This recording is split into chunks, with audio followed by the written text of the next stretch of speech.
नमस्कार प्रणाम, आप सबके स्वागत बाटे दुबई वाली भौजी यूट्यूब चैनल पे।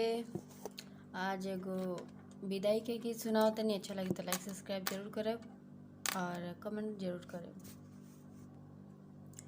कवन गरहनवा पापा साँझु बेरा लागेला, कवन गरहनवा भिनुसार। हे पापा कवन गरहनवा भिनुसार, कवन गरहनवा पापा चौका पर लागेला, कहाँ जइहे बेटी तोहार।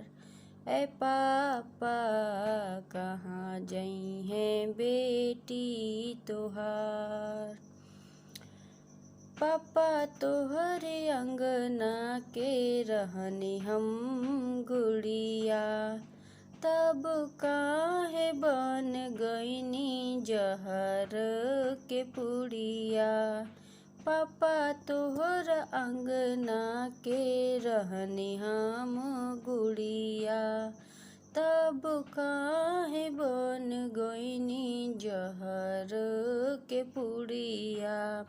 कवन कारण पापा हमारा के तेजनी, भेजतानी दोसरा दुआर। ए पापा भेजतानी दूसरा दुआर।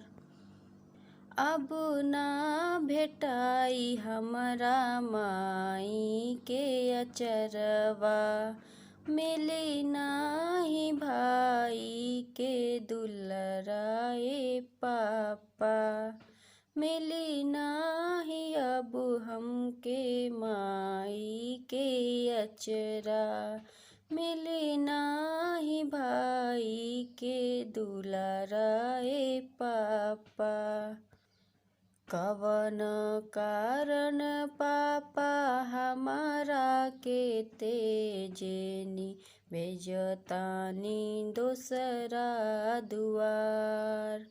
हे पापा भेजतानी दोसरा दुआर। बेटी हमरा घरवा के हऊ में हमान हो, जाए के पड़ी छोड़ के पापा के बखान हो। सूरज गरहनवा बेटी साँझी बेरा लागेला, चंद्र गरहनवा भिनुसार।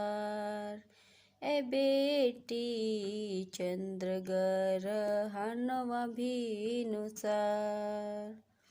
तोहर गरहनवा बेटी चौका पे लागेला, भोरही तू जइबू ससुराल।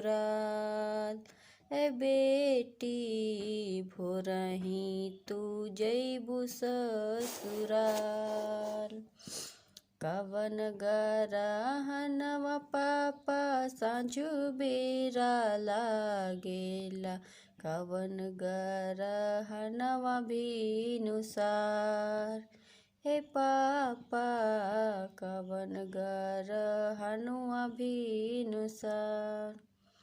छोटा सा विदाई के गीत कैसे लागल कमेंट करके जरूर बताइब। और लाइक सब्सक्राइब नहीं कर ले तो चैनल के लाइक सब्सक्राइब जरूर करब और कमेंट जरूर करब। तब तक के लिए बाय बाय। और अब मुलाकात हुई नेक्स्ट वीडियो में सुंदर सा सॉन्ग के साथ है।